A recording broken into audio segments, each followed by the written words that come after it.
Really good, you know, to be able to communicate with you, and hopefully we can see you very soon, we hope. We would love to come up to Wyoming and see you and see how things are. Of course, Okay, now I have the questions from Danny and Tara and their family. And so we'll start with those. I hope I can answer them nicely. Dan, I'll start with you, since you're the family, the one in my family. Your question was, who taught you to type so well?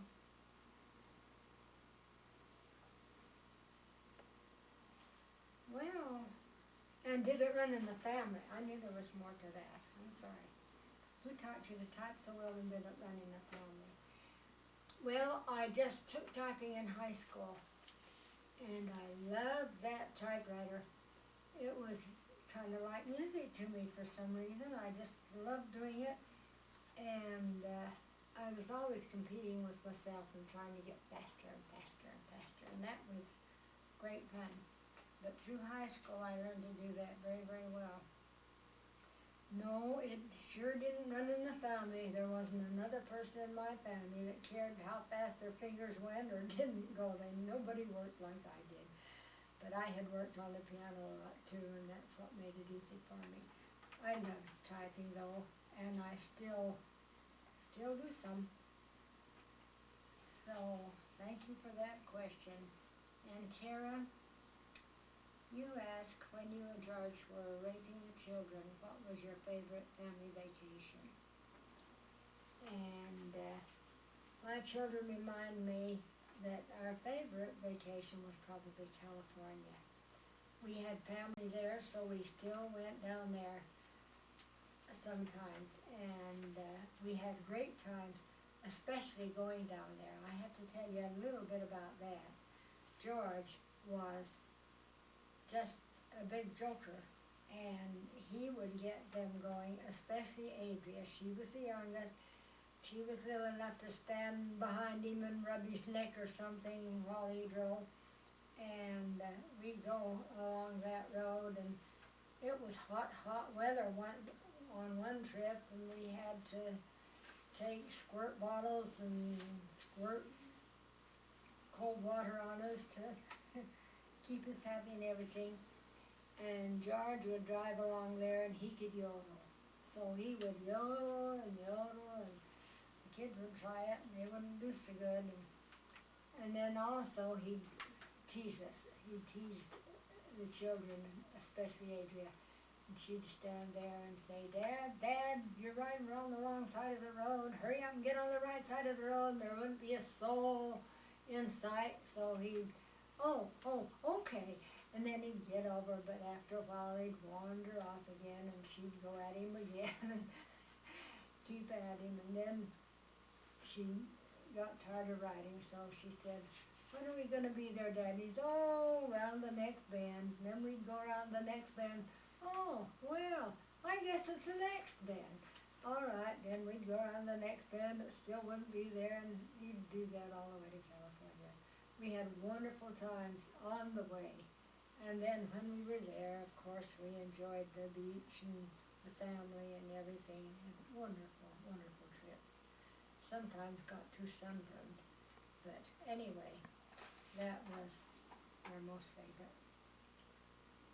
Now, we'll go to the children, little Maddie.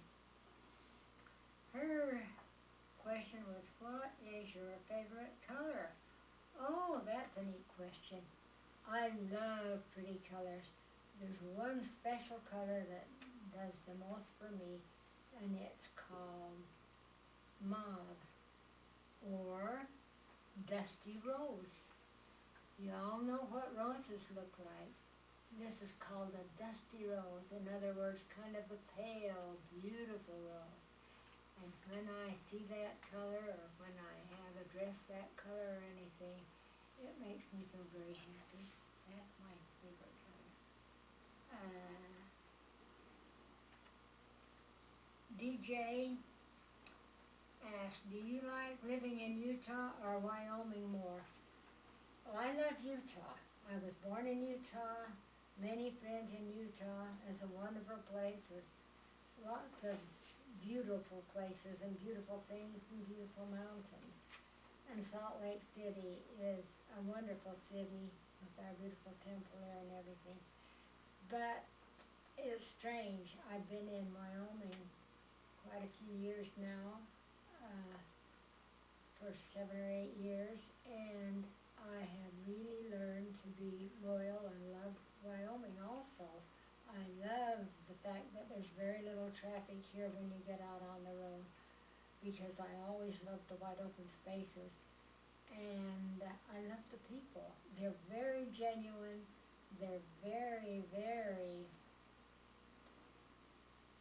good about Wyoming. They love Wyoming. Many of their children will come back with their families to Wyoming, and it is a good place and good, genuine people. And so I have enjoyed being there also. That's just not so bad, but Salt Lake's still the main one. Ellie, you wanted to know if I went fishing a lot when I was a little girl. And when I was a little girl, I didn't get to catch any fish or go fishing at all that I remember. But we did go up into the mountains and into the canyons, and my big brother and my dad would fish sometimes. But I didn't like going too close to the water, I guess. But later, when I got older, I did go fishing, and I learned to like that, but not when I was a little girl. Now, Katie, you asked what was my favorite piano piece to play and why. My favorite piano piece of all time was a big concerto that I played when I was grown up. And it was called Grieg's Concerto in A minor. And I loved that piece, and the reason why is because it was a very emotional piece. I would play and it was loud and fast and exciting, and then it would get beautifully soft and tender and beautiful, and I just felt like I could make the piano talk when I played that piece. I played that for many, many years, and in fact I could still play a little bit of it recently, but now my hands won't let me do that. But also there was one other piece that went all down through my adult years with me, and I loved it, and it's a favorite of almost everyone, and I still can play it. And it's called Claire de Lune. And now they wanted me to play a little bit of music during this time, so maybe I'll play a little bit of Claire de Lune. I'll just play about half of it so that it won't be too long. Now, this is in my head really good, but my hands don't do very well. They'll stumble a lot, but it's a beautiful number, and I'm going to do my best.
first of all is my fiance, Scott. Hi. And these are his two kids. Here's Caitlin. Hi. And here's Scotty boy. Hi. And then, of course, you know Jamie. Hey. Jessica and Tara. They do have questions for you. First, I want to ask you, Grandma. I love you and I miss you, and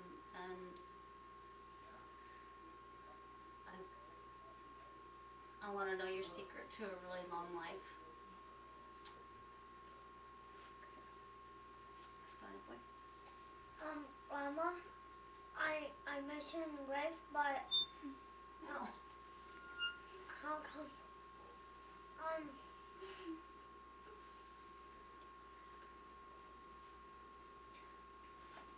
Should we come back to him? Yep. Okay. Hi. I'm just gonna say hi. Okay, hey Grandma, I miss you and I love you. I just want to know, why did you pick the piano to play for an instrument? Hey, Puzzle Grandma, remember when I picked out that really hard piece? Yeah. I just wanted to ask you, what was the most popular thing back in the day when you were in teenager years? I love you. Hey Grandma, just wanted to say that I really do miss you and I think of you often. And want to ask you, what's your favorite smell? And I don't know why, but it's my one little pet peeve. Smell. And and I just wanted to say Merry Christmas and I hope you have a good one, okay? I love you. Caitlin? Hi, Grandma. I just wanted to ask you, how was your first kiss? And that was it. Anything else from anybody? Scotty boy wanted to say. Grandma, you have really fun, but I miss you, and Merry Christmas all to you. Aww. That's it. We love you. Grandma, I'm sorry about the beginning of the video. I was ready to cry, so it was a really bad beginning, but you get the picture. Love you. Deanne, I have the questions here of you and your family and of Scott and his children, and I'm going to answer them now. You apologized to me for becoming a little bit emotional, and Deanne, I love you for that. You've always been so sweet to me, and you've been very, very thoughtful all your life, and I appreciate that. Now we'll start with the questions. You asked, what's your secret to a really long life? Well, I think part of it was I had a husband that taught me how to live right, and he was a doctor, so he helped me a great deal. But the biggest thing that I have done in my life is to work hard and keep busy and happy. Now, I was fortunate enough to be able to play a lot of music and that and do the thing I love best, and that can help you. But also, the older I get, I think I have to say I climb stairs. I climb stairs a lot. I love living with Adria and Jim, and that helps me to be happy. But most of all, I have kept playing and kept serving in the church, and that has helped me. So, if you want to live long, that's the best I can do for you. Now, Scott, you say hi, and I'm going to say hi back, and I appreciate you doing that, never having met me. but I sure hope I get to meet you in the future. And I am so glad to hear that Deanne is so happy. And believe me, I'm fussy about my granddaughter. And I appreciate how happy she is with you and the children. Scotty boy, you have asked me, told me Merry Christmas and that you missed me, and I really thought that was neat that you should do that. I can't say Merry Christmas to you right now because it isn't Christmas, but I do want to say Happy Birthday. The reason I'm saying that is because I can't send birthday gifts. No. I can't send birthday cards anymore. I would have to send more than 100. And my hands are very bad, so I'm too old and can't do that. So I want to say a happy 2008 year birthday to each member of your family. Is that okay with you? And I hope I get to meet you sometime. Now, Caitlin, I understand, I've heard a lot of nice things about you too, and I want to meet you. You wanted to know something from me though. You wanted to know what my first kiss was like. I like that question. That was a fun one. You know, I can't remember much about my very first one, but I remember I had a boyfriend when I was quite a young girl, about 5th and 6th grade, and we used to play sometimes kissing games and that. And I remember him kissing me on the cheek, and I was so shy, I couldn't get over that very well. But now I believe I can tell you about the first real kiss I had from a boyfriend that I really, really liked a lot. And I just want you to know that it was a very gentle, tender, and fast kiss. We were both too shy. Okay, I was about 15 then, I imagine. We didn't do a whole lot of that. Now I'll go to Deanne's girls. Let's see if I can find Tara. You asked me, why did you choose the piano to play for an instrument? Well, I remember when I was about 6 and 7 and 8 years old, a piano was the only instrument I ever noticed. And my dad's family were all very musical, and some of them had pianos. And so I got to see them close up sometimes. And I would watch the pianist in church when she would play, and I knew that if I could get to that piano, I could play it. I just knew it. And so one day my neighbor let me come in and play her piano, and I picked out My Country 'Tis of Thee and Oh Where's My Little Dog Gone and several other pieces I knew. And I found the right notes and I played that piano. So she told my dad that I had to have a piano because I could play the notes. And not too long after that, he came home from Salt Lake City with a big truck following him, and there was a piano they carried into our house, and I thought it was magic. I always thought the piano was magic when I was little because you just hit a note and that beautiful music came out. So my dad sat down at the piano and made some chords and played and sang a funny song. And I thought he was a real maestro. And from that minute on, they had a hard time getting me away from that piano. I loved it very much. And I've played it all my life, and I still play some of my special tunes on it. Thank you for asking that question. Jessica, you say, what was the most popular thing back in my day? Well, we lived in a small town. I'm trying to think what it was. I think mainly it was the fun we had around in Lehigh. we played games in the evenings out on the streets, and in the summertime and in the wintertime, we rode in a big sleigh and had fun right on our corner and things like that. I remember the styles at that time were, when I was growing up, were pretty dresses with full skirts and big full petticoats underneath the skirts, and tiny little waists and belts around the waist, and they were very fussy and very girlish. That was how I dressed in those days, and the things we did were just have dances and play games.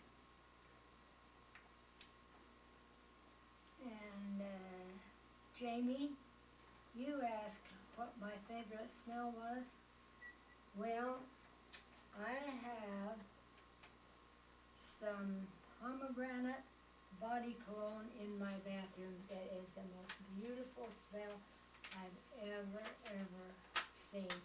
Except there's one other thing that sticks out in my mind that I thought about the very second I read your question, and it was my mom's bread baking in the kitchen when we'd come home from school. Oh, the smell of that bread was good, and she made wonderful bread.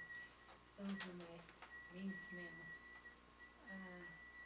Now, thank you for the questions. That's about everything. And I love you, Deanne, and love you all. I hope I soon get to see you, maybe this summer.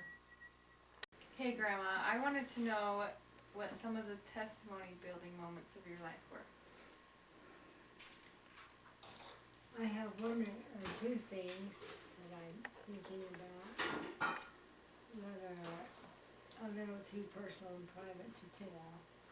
When I saw the curtain open, and I saw Mickey and Claire. I don't know what it's called. Okay, some of the greatest testimony things that have come to me through George and me together. I have had many prayers answered.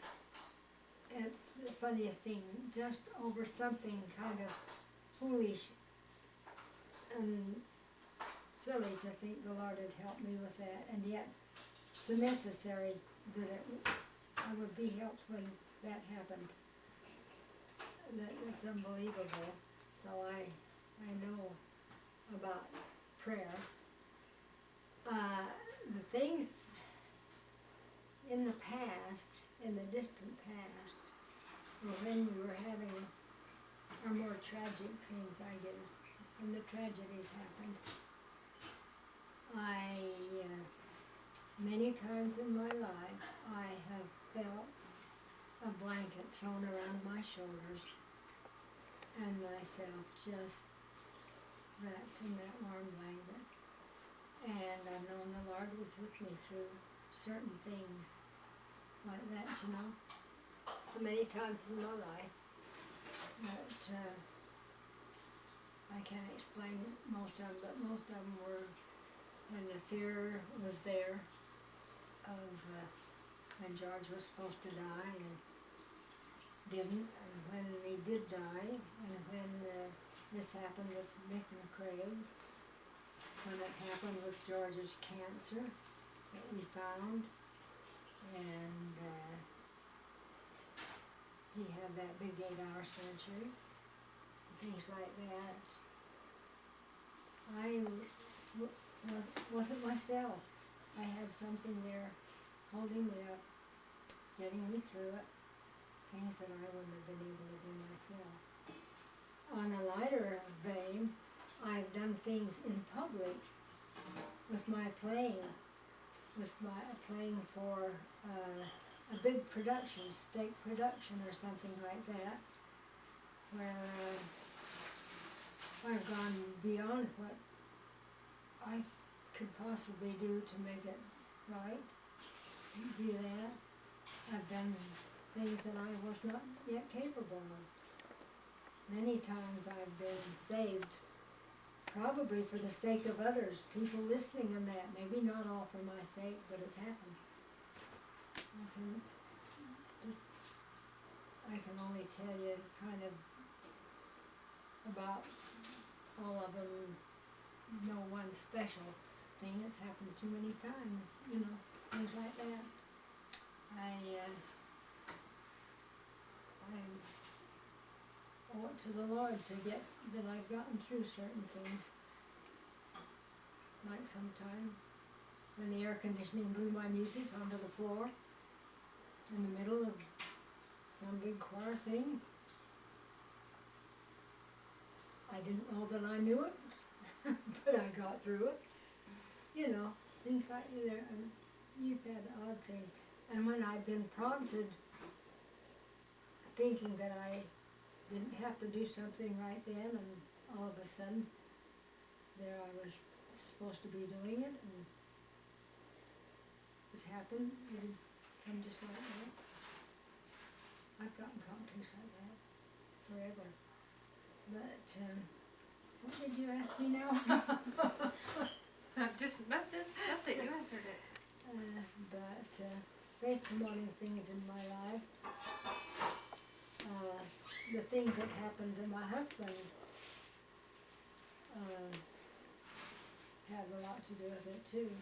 When he was near death and everybody was expecting him to die any minute, and he lived and did a lot of good for the next year or so before he finally was taken. And the day he fell, I found him dead out by the car when he was on his way to the temple. And I just got up and did what I had to do and didn't break down and things like that. These are things that the Lord helps you through. And there have been many things. My whole life is filled with things like that. I've been grateful to have the gospel ever since I was born. Do you want me to get any more technical? That's good. Yeah. Alright, I want to ask Grandma to talk about when Grandpa made her miss the train to go see and be on a date with her boyfriend. And then also about her favorite memory with her and Grandpa. Okay. Well, that was kind of a fun and funny thing. It was the night I met George is when it started, the very first time I'd ever met him. He was home from a mission, couldn't find a job very much, and he was from California. So he got a chance to teach violin and guitar with the National Institute of Music and Art in California. When they found out he was a Mormon, they sent him to Utah. So he traveled to several of the small towns and taught groups of people the violin and the guitar group lessons. So that Saturday he was in Lehigh teaching them, and he boarded with some friends of his who had also been to Hawaii on a mission and known each other. And they talked my sisters into bringing me along because I was going to be visiting my folks in Lehigh that weekend, and just as a partner for this man, this person.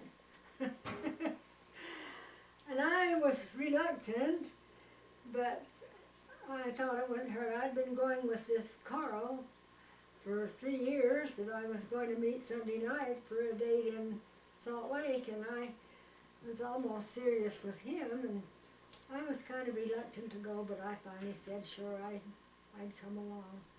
So that's how I met him. And he didn't get home from teaching until close to 10 o'clock, and we had some fun and then said goodnight, and he asked me if he could come around Sunday afternoon and pick me up and take me for a ride while he had to go visit some of these students and get their pay for their lessons and that. So I said I would, also kind of reluctantly, and I did that. But I said I have to take the train at 7 o'clock back to Salt Lake to meet Carl. And he said, okay. We'll get back, we'll do it. Well, we went around and we went to Pleasant Grove and we went to American Fork and a few places, and somehow, he admitted later, he was kind of slow getting me back, and I just missed the train. He took me to the station and it had pulled out.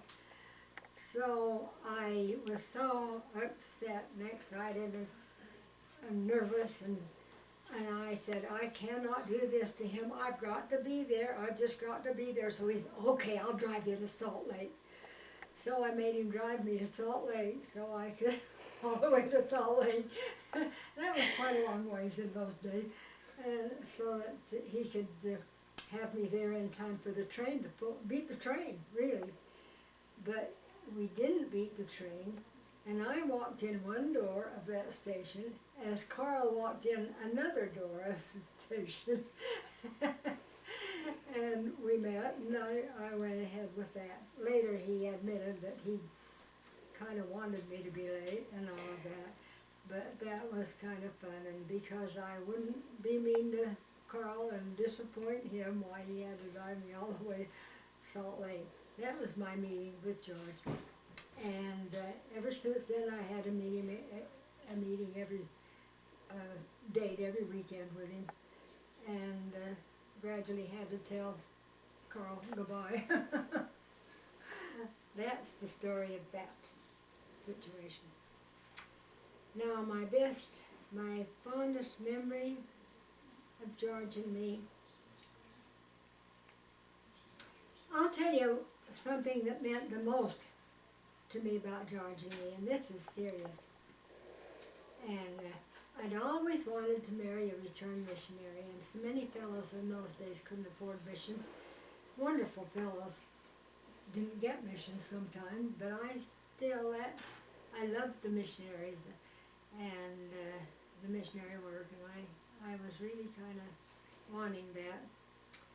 So after George and I had been going together for about 4 months or so, we went up to the temple grounds one night, and this returned missionary was really appealing to me because he was just such a good man. He was pretty special. And we walked around the temple grounds, and we stopped at that place that says Holiness to the Lord up there, which was so important to us. And he proposed to me and asked me if I would marry him. And I was a little hesitant to know what to say for a bit and all of that. And he said, while he was waiting for me to give some kind of an answer, he said, you know, there's just one thing that I would not do for you if you demanded it or asked me if you wanted to marry me, and said that, and that gave me conditions. I don't know how to put that. There was one thing that he would never give up for me. And I thought, what on earth is he talking about? That doesn't sound so good. And so I said, what's that? And he said, my priesthood. And believe me, that very second, I hurried fast and said yes, because that's what I had wanted in a man. I wanted him to love his priesthood that much, and that told me many stories about George Eason. So from that minute on, we were planning to marry. Didn't take us long. That was in April, and we married on June 16th. And that's my story there. Well, Grandma, I was wondering, other than your parents, who has been the most influential person in your life, and why? Well, this is a question that you could name any number of people. But actually, when I think about my life, I've got to say my husband. I've got to say George, because, not just because he was a good husband or my husband, but because of what the church meant to him and what it had meant to him. There are many wonderful stories about when he was on a mission, and so many of the missionaries in Hawaii, where he went, did not take their missions very serious. And they loved those Hawaiian girls. And George had a hard time. He had a hard time even staying on his mission at first, he thought. And he said he wrote several letters to the president saying he was going to come home, and then he tore them up. But he was so discouraged with the way things went back then with the missionaries that he would go and find a member of the church there to go out with him. And that's the way he did his tracting. And there were just many things that seemed kind of small things that built up. And that was the beginning of his influence to me. But also, as my husband, he wanted so much to take care of me. He wanted to be the best husband he could. He was an ideal husband in every way. He had a wonderful sense of humor as well as being very serious and loving his patients. Another thing he did that influenced me a lot was that he was so good to the patients that he would often cancel their bill for many, many, especially poor elderly ones. And when he'd find somebody that had an extra hard time or something, he would do things like that. And it was all with my approval, and I just loved him all the more for those sort of things, because he was that kind of a person. And then he also took such good care of me and tried so hard at times when I was ill, and very ill a time or two, that he just looms greatly there before me as the most influential, even though I love what many other people could do. That's it, I guess. I want to ask you, Grandma, about when you went to school for business, I believe it was. And also I want to hear about the time that you won the typing contest. That was really something. I save that sometimes for to make people try to recognize me. I was lucky there. I had won the state typing contest, so I got a scholarship to Henniger Business College, one of the kinds you pay back when you get through. And I was lucky enough to be able to ride to Salt Lake every morning with my brother, who worked as an airplane mechanic. And things worked out so I could do that.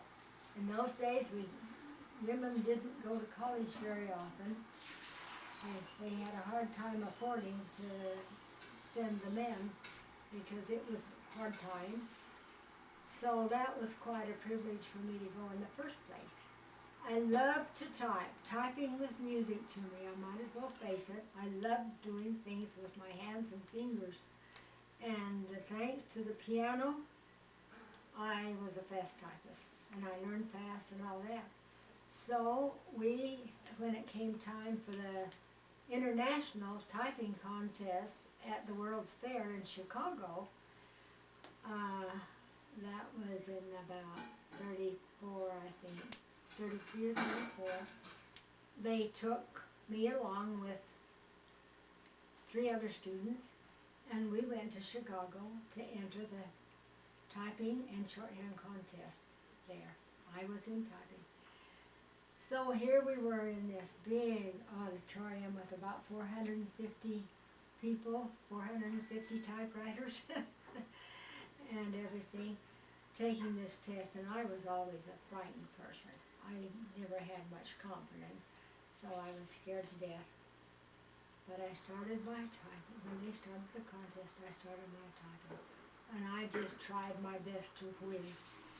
Well, when I got through with the contest, I had 12 machine errors and 3, I think it was, personal errors in my contest, and you take 10 words off for every error.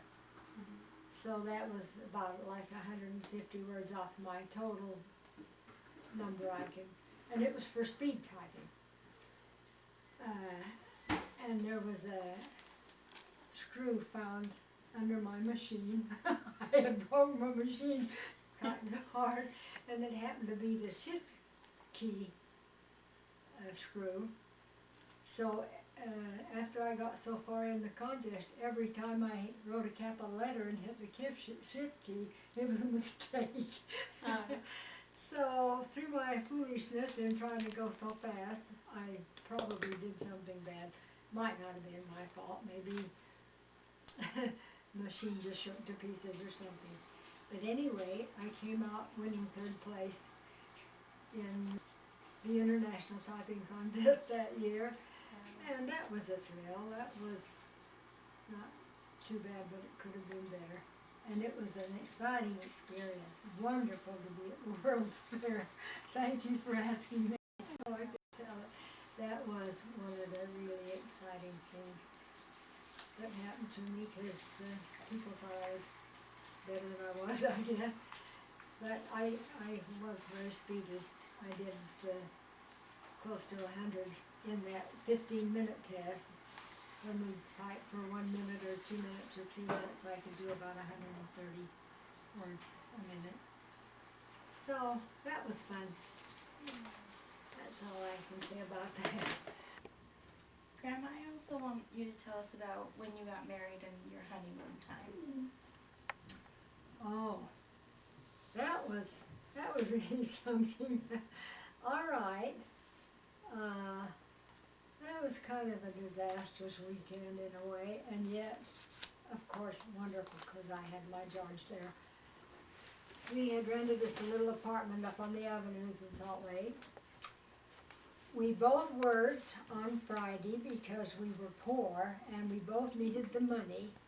So we worked Friday and met at the temple afterward to get married that very night.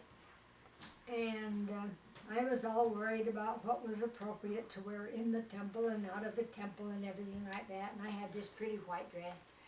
It was not long or anything like that, but it was just white and pink and pretty, and I was going to dress in it after the temple. So we went in the temple, had a beautiful 3 hours there, of course.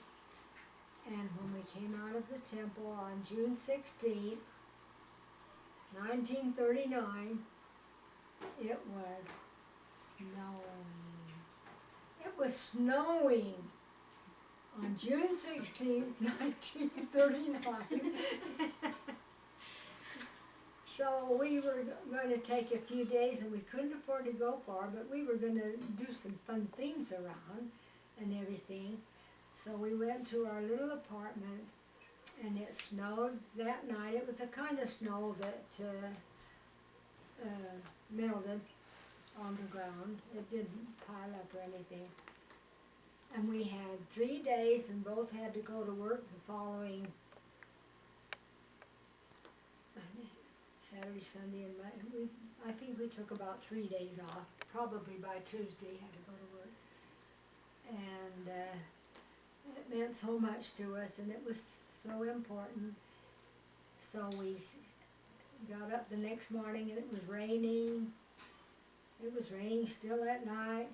For 3 days, it rained and was dismal. No sun. I don't know whether somebody up there wanted to tell us something or not, but we we just had fun anyway somehow. But it was a crazy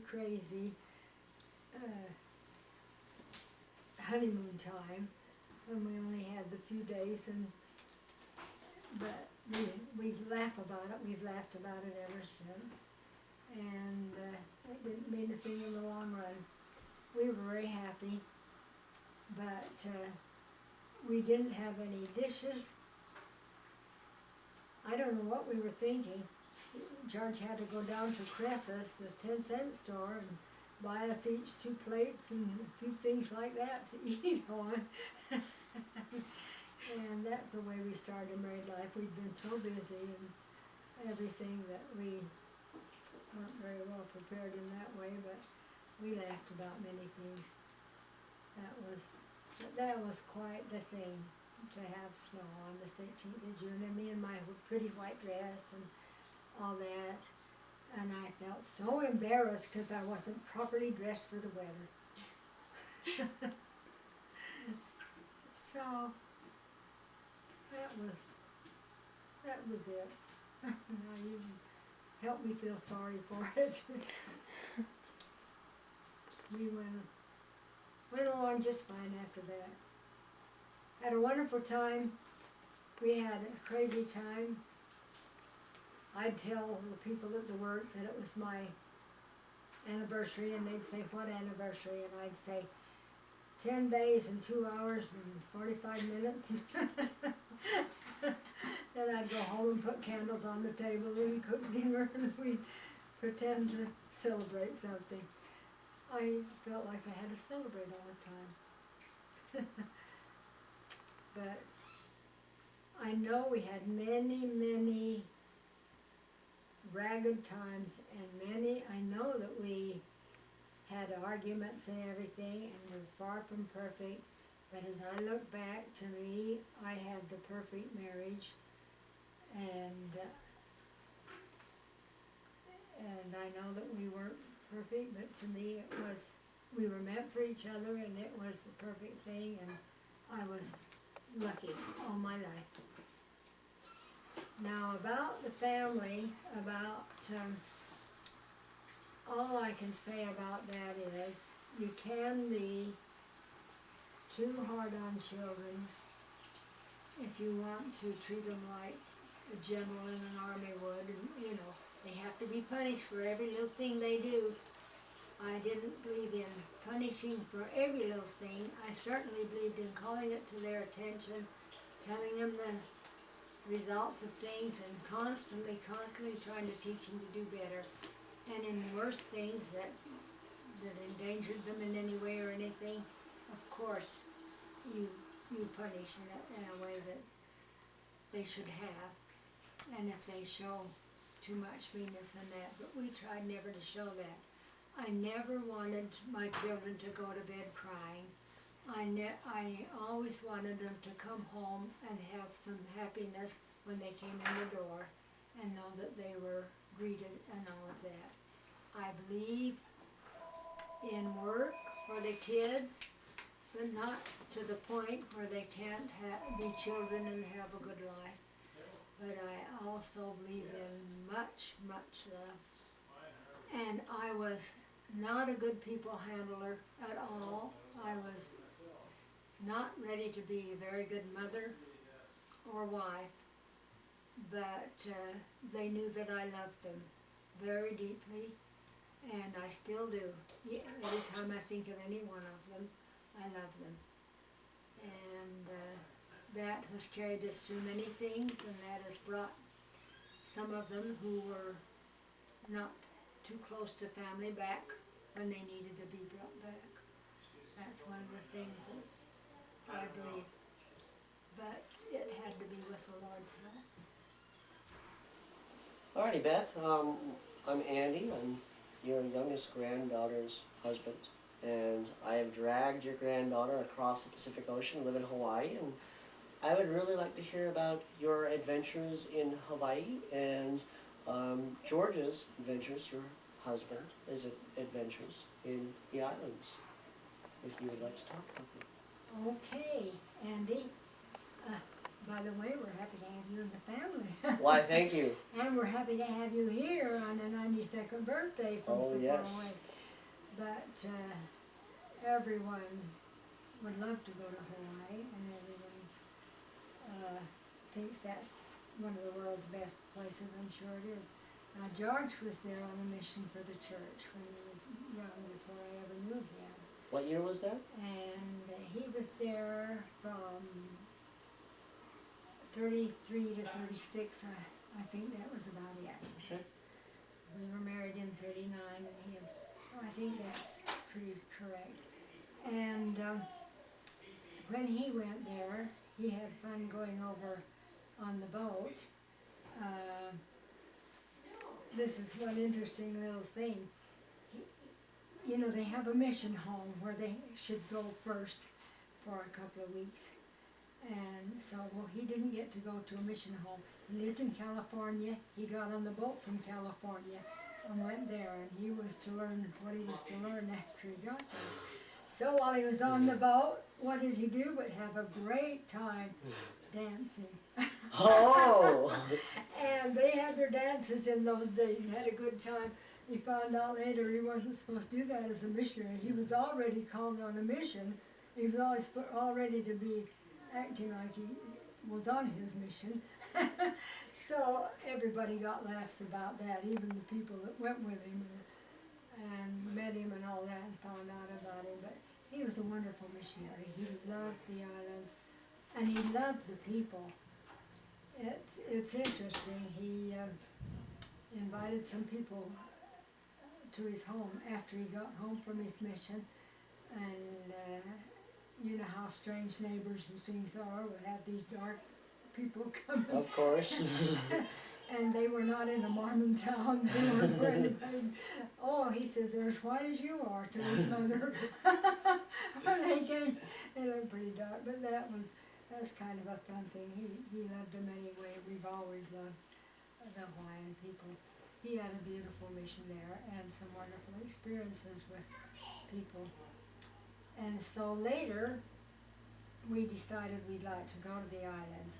And my brother and his wife, and her sister and her husband, and he and I joined this tour group to go to Hawaii. And Do you know what year that was? We had a marvelous time. And you know, I don't know the year. You don't? I had been terribly ill for a long time and was barely able to go. And I did better there because of the low altitude. So it must have been, I'll have to figure that one out, maybe at the end of this. No worries. And, but we went over there and, you know, they're so nice, they greet you on the boat. Well, I had a niece that lived there, Karen and Bill, and they met us and showered us with leis. Then we come down off the boat, we get showered with more leis. And that was a thrill for me. I loved the leis, I loved the flowers, and here we were with all these and everything, and it was just a thrill. When we went, it was the end of February, and we went to the airport in a terrible snowstorm. Mickey drove us and could hardly get us there, and here we end up in Hawaii a few hours later, in that wonderful place. It was quite humid there. I had a hard time getting my breath almost until I got used to it. It is humid. But we did enjoy ourselves. And while we were there, we got the things I remember. We got to go on each island, all but Molokai. And George, when he was on his mission, had gone over there and given church meetings to the people and that. But he wasn't assigned there to stay long with them. But we heard the story about those poor, tragic people. And, lepers? About the lepers. There was a lot of that. But I remember we went on a catamaran and had a wonderful trip in the water one day at that. I remember going to the Garden Island, and that was what? Kauai. Kauai. I keep wanting to say No, it's Kauai. And I remember that fern grotto. Oh, that, I tell you, that was interesting to me. It's gorgeous. And I loved that sort of thing anyway so much. And I remember we went and saw the ships that were sunk at Pearl Harbor. So it was after that, It was after later- Pearl Harbor, so it later would have than been that. would have a been few- at least the 50, late 50s. probably 5 years at least 5 after that, years. so late, Would have been early 50s to late 50s, mid 50s actually. good, I'm glad to know that myself. Anyway, I was just awe-stricken. Now this was my great trip of my life, so to me it meant everything. And I remember the 2,500 bodies that are buried in one of those ships. Is it Arizona? The Arizona. The Arizona. There. I never got over the feeling I had, the eerie feeling I had when I walked above them. And is there are there other ships still down there? There are other ships, you- but Or what? I don't know. I'm not quite sure the other ships. I know the Arizona is the one, the main one. But That's the main one. They had to leave it or chose to leave them alone. And you mentioned about the oil dripping from Yeah, somewhere. the oil dripping from the ocean floor, which they say is the teardrops from the sailors. From the sailors. Yes, and every minute to 2 minutes it drips up, and you'll see it, which is a teardrop from each solar or whatever. That'll probably go on forever, huh? It shall. Oh, believe me, that was the big, great thing there. And then I remember the Polynesian Center. I thought that was so beautiful because they were able to do all their Hawaiian dances and bring out so many of the things. They were making the pots and things like that and weaving things that they did, and I like that because they're working to keep the traditions alive there, and I hope they never stop. I think that's so important. And I love the Hawaiian people, and some of us tried to get up and even learn the hula and all of that, and that was all fun. You did try to learn the hula? You did? And yeah, and that reminds me, and then the luau's we went to, oh, we couldn't stand that. What's this, poi? Poi? I couldn't stand Couldn't it. stand the poi? But we had a good time. I remember the hotel we stayed at, we stayed way up on the top floor, I think it was, or next to it, and I remember the day a helicopter stopped there for an emergency landing when they brought somebody to a hospital or came to take someone or something. That was kind of exciting to me.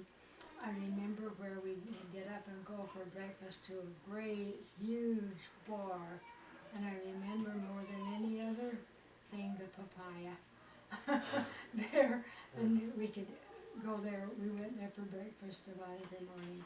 Then there was this great, huge place, open, of one shop after another, where we could go and get souvenirs and things like that. An open market. And I never got enough of that either. And those are the main things I remember of our trip there. I remember my fear about flying across the ocean to get home in the middle of the night. And I couldn't sleep. So I kept my brother awake. He was an airplane mechanic, and he kept assuring me that that plane could stay in the air. But we had a wonderful, wonderful time there.